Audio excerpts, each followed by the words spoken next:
editor Dirty Food tuh bisa ngedit gak sih? Ini film pesanan bukan sih?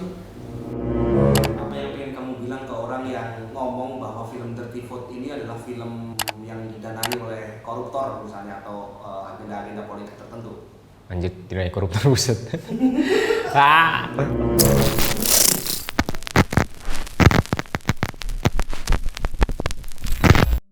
Halo semuanya, salam kenal. Saya Benaya Harobu, saya editor sekaligus videografer di film Dirty Food yang kedua. Di Dirty Food pertama juga saya editor sama videografer juga. Saya bagian dari Ekspedisi Indonesia Baru. Ekspedisi Indonesia Baru ini kolaborator yang membuat film Dirty Food. Ada perbedaan nggak dari segi editing antara Dirty Food 1 dan Dirty Food 2? Tentu ada perbedaan dari editing Dirty Food pertama sama Dirty Food kedua. Dirty Food pertama tuh bener-bener durasinya 1 jam 58 menit ya. Jadi punya waktu sehari penuh untuk mengedit. Sementara Dirty Food kedua, saya punya waktu 4 hari untuk mengedit 4 jam. Jadi dari segi durasi saja sudah berbeda. Dari segi konten juga lebih padat, lebih kompleks, variabelnya banyak ya. Jadi ya lebih harus bekerja keras di Dirty Food kedua ini, makanya 4 jam. Banyak orang mention kalau Dirty Food 2 itu durasinya panjang ya, 4 jam. Kenapa nggak dipecah? Apa sih pertimbangannya? Pertimbangannya adalah ketika kami memecah-mecah sebuah konten, belum tentu semua orang mengikuti konten itu dari nol sampai yang terakhir misalnya. Jadi benar-benar ya udah deh, kita kerja keras gelondongin empat-empatnya semua kontennya dalam 4 jam. Ya karena buatnya juga penuh perjuangan ya, tontonnya juga harus penuh perjuangan dong please. Jadi ya sama-sama berjuang buat menyebarkan karya ini kepada semua orang. Gimana Mas Ben menentukan ritme dan tempo agar penonton tetap terlibat selama durasi sepanjang itu? Sebenarnya adalah saya pernah ngobrol sama sutradara Mas Dandi Laksono. Kami bilang bahwa durasi 4 jam penuh dengan orang ngobrol, apa orang nggak bosan?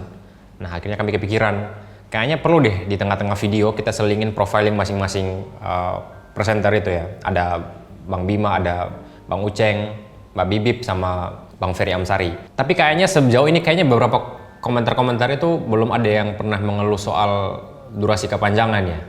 Sejauh ini ya yang saya lihat ya, sebagian besar masih fine-fine saja dengan durasinya, belum ada yang ngeluh mengantuk juga. Karena saya juga jujur nggak merasa ngantuk pada saat mengedit konten sepanjang itu ya. Ya iyalah, kan saya harus ngedit selesainya.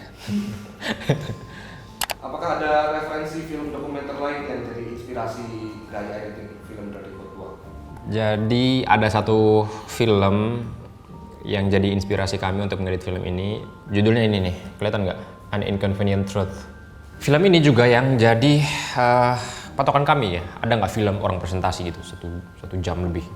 Itu yang kami aplikasikan. Sebelum Dirty Food pertama justru kami coba itu di unboxing Wonosobo waktu itu. Kami habis keliling Indonesia dan kami bisa nggak sih kita mempresentasikan hasil temuan kami keliling di layar besar kayak gitu ya. Ya bisa, ternyata di pasar Wonosobo itu disaksikan oleh pedagang-pedagang pasar, petani datang untuk menyaksikan hasil presentasi kami. Baru pada bulan Februari 2024 kami memproduksi itu dengan gaya Dirty Food. Lanjut di tahun 2025, sekarang kami membuat hal serupa juga. Tapi yang terlintas dari kepala Mas Ben saat pertama kali mendengar bahwa film ini akan berdurasi 4 jam, gimana reaksinya? Sebelumnya nggak ada orang yang tahu kalau film ini berdurasi 4 jam.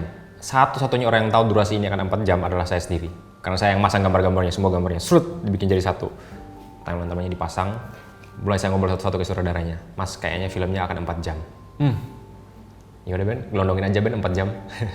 Itu salah satu pernyataan dari sutradaranya waktu itu. Jadi benar udah pasrah, dan karenanya memang semua konten itu jadi penting semua. Jadi nggak ada yang bisa dipangkas memang konten-konten itu. Menurut Mas Ben, tantangan terbesar selama editing film Dirty Food 2 ini apa? Dari Dirty Food pertama sampai Dirty Food kedua, konsisten tantangannya adalah waktu. Saya benar-benar punya waktu yang sangat terbatas untuk dari mengedit, ya kan, dari mengedit sampai mempublikasikan film-film ini. 4 hari ngedit itu cuma tidur beberapa jam saja ya. Benar-benar harus ekstra kerja keras buat memantau semua setiap footage-footage yang diambil. Selain waktu, yang jadi tantangan pada saat menggarap Dirty Food yang kedua ini adalah di tenaganya.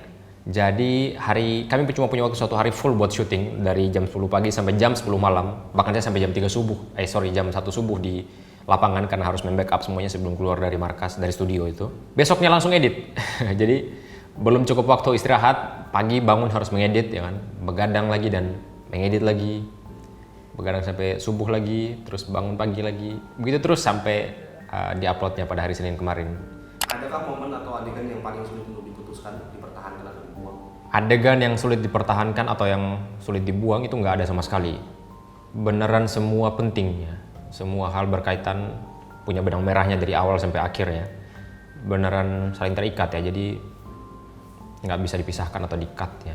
Kalau melihat narasi di luar sana, itu ada yang bilang begini, wah ini mencurigakan, siapa aktor di balik film Dirty Vote nih, siapa yang mengerjakan gitu. Nah sebetulnya ini film pesanan bukan sih? Dirty Vote itu beneran film pesanan teman-teman, pesanan seluruh rakyat Indonesia. Itu karena kami mulai, setiap orang yang terlibat dalam film ini punya latar belakang berbeda-beda. Saya dan Mas Yusuf Priambodo sebagai videografer pernah keliling Indonesia, meliput berbagai aspek masalah di Indonesia dari masalah lingkungan, ekonomi, sosial, politik, semua kami rekam. Termasuk sutradaranya juga, salah satu teman perjalanan kami, Mas Dandi Laksono, melakukan perjalanan 2 kali keliling Indonesia. Dia melihat ada begitu banyak realita yang terjadi di lapangan, dan itu juga yang menjadi sumber inspirasinya mencantumkan segala sesuatu di dalam film Dirty Vote. Lalu keempat presenter itu adalah dosen, murni dosen. Saya berani jamin mereka adalah dosen yang jujur, dosen yang justru mereka tuh nggak bekerja sendiri di film ini sebenarnya. Ada tim riset di belakangnya yang mati-matian harus mengecek setiap kali ada kesalahan, di riset lagi, dicek lagi, diskusikan lagi apakah ini berpotensi terkena pelanggaran atau enggak, kayak gitu. Jadi beneran semua ini kerja-kerja kolaborasi sebenarnya. Jadi ya orang-orang yang bekerja di balik layar Dirty Vote, ya kayak kami ini, yang punya pengalaman di lapangan, punya pengalaman secara teoritis di kampus, ya kan? Dan juga punya keresahan yang sama, intinya seperti itu. Apa yang pengen kamu bilang ke orang yang ngomong bahwa film Dirty Vote ini adalah film yang didanai oleh koruptor misalnya, atau agenda-agenda politik tertentu? Apa buktinya? Apa buktinya kalau kita didanai oleh koruptor? Anjir, didanai koruptor, buset. Otak saya pecah bisa dibilang didanai koruptor. Ya nggak ada lah didanai koruptor. Kami juga apa adanya juga, produksi pakai alat-alat EIB juga, bukan alat dari siapa-siapa, alat-alat dari EIB, dari lighting kita yang kita pakai ini. Ada kolaborator juga macam-macam ya, yang mau terlibat di sini juga teman-teman jurnalis yang punya keresahan yang sama. Teman-teman riset itu sebagian besar jurnalis ya, jadi come on lah, ngapain juga mereka mendanai kita dengan proyek yang nggak menguntungkan mereka juga kali ya. Apa sih untungnya mendanai kami mereka itu? Oke teman-teman, sebelum itu saya mau perkenalkan satu buku, judulnya Riset Indonesia. 3 dari orang ini, Dandi Laksono, Yusuf Priambodo, dan saya, Benaya Harobu, menulis buku Riset Indonesia. Ini buku mengenai akumulasi keresahan sekaligus akumulasi solusi yang kami tawarkan kepada rakyat Indonesia di segala macam bidang kehidupan di Republik ini. Dan sampai saat ini, di cetakan pertama sudah laku sekitar 3.000 buku, sold out, semua ditandatangani. Dan sekarang sudah masuk cetakan kedua. Ada 1.000 pemesan yang sudah memesan buku ini, cetakan kedua. Dan teman-teman yang mau membaca buku ini, silakan kontak di nomor yang tertera di layar smartphone Anda masing-masing. Terima kasih, kami sangat tidak sabar mendiskusikan ide buku ini di kota teman-teman semua, karena kami akan roadshow di sebagian besar kota di seluruh Indonesia. Oke, ini kami udah bikin utas di XID baru ID, Mas Ben.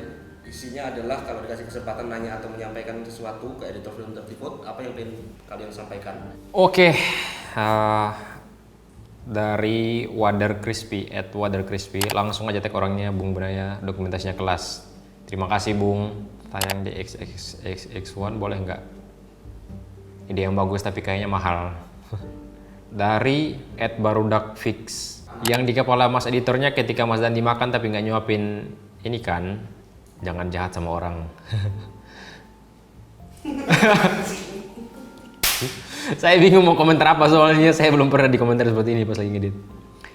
Dari @Farouk SH, 4 jam yang ngedit cuma Ben doang ya? Ya, cuma saya sendiri yang ngedit 4 jam 4 hari. Jadi cuma saya sendiri, editornya juga cuma 1. Tapi memang dibantu supervisi oleh sebagian besar teman-teman. Dari @Rahman, good job Min, pesannya tersampaikan. Kita semua punya kewajiban moral untuk menyampaikan kebenaran. Kapan ngadain X Space lagi? Oke, terima kasih banyak Senang rasanya kalau misalkan apa yang kami rangkai dalam editing bisa dicerna oleh kawan-kawan. Oke, kayaknya ini saya baca sekaligus ya komentar-komentar yang mirip ya. Seperti dari Rian Dava, kenapa nggak dibagi part gitu, 4 jam berkendara aja disuruh istirahat, apalagi fokus ke pembuatan film Dirty Vote 2. BTW sukses terus buat tim Indonesia Baru. Thank you. Ada lagi dari Jule, dibagi per chapter biar enak nonton walaupun 4 jam sekaligus. Hehe, applause buat Dirty Vote. Pertimbangan kemarin kenapa nggak dibikin per chapter, karena memang kami takutnya kalau misalkan itu dibikin per chapter nggak akan ada orang yang nyariin kelanjutannya kayak gitu. Dan sayang banget kalau misalkan rangkaiannya terputus. Ya memang kami nggak menyarankan film Dirty Vote ini dinonton seharian penuh sekaligus ya, karena ya pasti melelahkan juga ya, kami aja ngedit pasti lelah gitu ya. Tapi sama seperti film-film di Netflix atau film-film di tempat lain yang kita juga nonton per satu film panjang misalnya, itu kan nggak satu selesai kita selesaikan juga ya, kita masih bisa melanjutkannya ketika kita sudah free ya. Karena bikinnya penuh perjuangan, teman-teman juga nontonnya please penuh perjuangan. Terima kasih. Dari @betg ya. Makan dulu Ben, siap. Ya kemarin lagi sibuk ngedit jadi beberapa pola makannya kurang teratur. Mang, pakai DaVinci Resolve lah. Pengen sekali pakai itu sebenarnya, tapi belum terbiasa dan saya kayaknya itu bisa jadi opsi yang baik buat next project ya. Ini ada pertanyaannya dari Gotoh Sigma. Mak, cuma diedit pakai laptop, kirain pakai apa segede gaban Dufan itu macam di film-film tempo dulu ya. Ya cuma di laptop, karena laptop yang sama yang kami pakai, yang sama yang melahirkan film Dirty Vote 1 juga, dan juga melahirkan belasan film-film Ekspedisi Indonesia Baru. Kalau ada yang mau sponsor boleh. Kami punya satu kejutan lagi buat Mas Ben. Ini sebetulnya dari Dirty Vote 1 itu viral dan Dirty Vote 2 juga sudah mulai viral. Tapi yang teringat dari Dirty Vote 1 itu banyak sekali yang memberikan react dan sepertinya masih relevan apalagi kalau dibahas soal editingnya gitu ya. Nah ini salah satu yang ramai waktu itu. Editor Dirty Vote tuh bisa ngedit gak sih? Overall film dokumenter ini tuh keren banget, dan di sini gue nggak akan bahas isinya karena bukan ranah gue. Tapi di sini yang mau gue bahas adalah dari segi editingnya. Mohon maaf untuk editor film ini, cuman gue mau bilang sayang banget. Iya, sayang banget editingnya nggak dimaksimalin. Mungkin bisa jadi karena faktor waktu yang harus buru-buru diupload. Iya, gue ngerti. Tapi kalau gue lihat film ini tuh tembus 8 juta views lebih dalam waktu 3 hari aja. Melihat potensi views sebanyak itu, gue masih sangat menyayangkan kalau editingnya tuh kurang maksimal. At least ada satu scene yang menurut gue perlu dipoles lagi biar film ini secara look itu dapet, yaitu pas bagian credit scene. Kayaknya editornya tuh pakai fonts Arial deh. Gak tau buru-buru, gak sempet nyari fonts apa gimana gue gak tahu. Dan gue tuh ngeliatnya flat, kurang sinematik lah intinya. Karena gue gak tahan lagi, gatel banget buat ngebenerin. Jadinya gue putusin buat re-edit credit scene-nya nih. Jadi edit sama dia. Pleno terbuka penetapan pasangan calon wali kota dan wakil wali kota terpilih. Dan ini afternya setelah gue benerin. Mau terjun ke politik juga silakan, nggak tahu saya. Baca anjir. Anaknya. Oke, baca sih. Komentarnya yang pertama, asli edit silakan punya lubang ya. Nggak perlu aku jawab ya. Ini banyak yang bilang. Ya, thank you so much buat antusiasnya, buat Matt Dix. Matt Dix ini abang-abang yang dulu pernah bermasalah sama bocil api-api itu ya. Iya. Ya nggak ada masalah sih sebenarnya, tapi satu hal yang saya mau bantah, kalau misalkan editor nggak punya ranah di konten, salah. Di Dirty Vote ini editor justru mewakili isi pikiran sutradara. Gimana bisa kita mau jadi editor kalau kita nggak paham sama isi kontennya sama sekali, ya kan? Jadi ya sebagai editor we have to know that.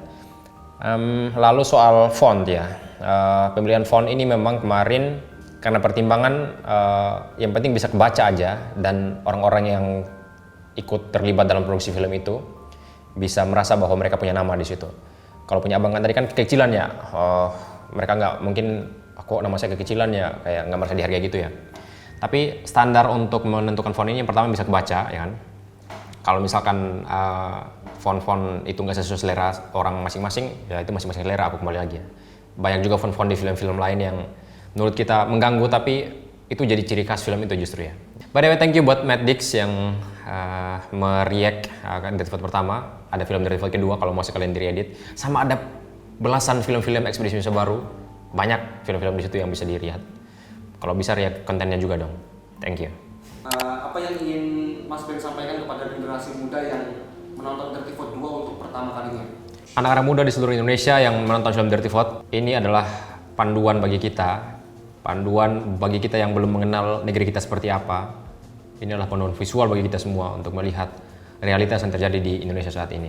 Anak muda kita diminta untuk jadi generasi emas di tahun 2045. Tapi banyak lapangan-lapangan pekerjaan yang belum tercukupi, yang tidak tersedia, bahkan jutaan yang dijanjikan tapi sampai sekarang belum dikabulkan oleh pemerintah. Lalu kita diminta bertanggung jawab untuk beban demografi di tahun 2045. Yang pengen saya bilang adalah kita punya suara yang besar di masa-masa mendatang, di tahun-tahun mendatang, generasi Z, generasi Alpha di tahun 2029 nantinya. Kita akan diminta untuk mencoblos siapapun. Kita punya pilihan, kita berhak menentukan siapa yang kita mau pilih. Nggak dibatasi oleh kandidat-kandidat yang cuma diberikan secukupnya ada dari pusat. Kita berhak menentukan siapa yang melayani kita. Bukan memimpin ya, tapi melayani kita sebagai rakyat ya. Jadi harapan saya semoga film Dirty Vote ini bisa menjadi panduan secara visual buat kita semua.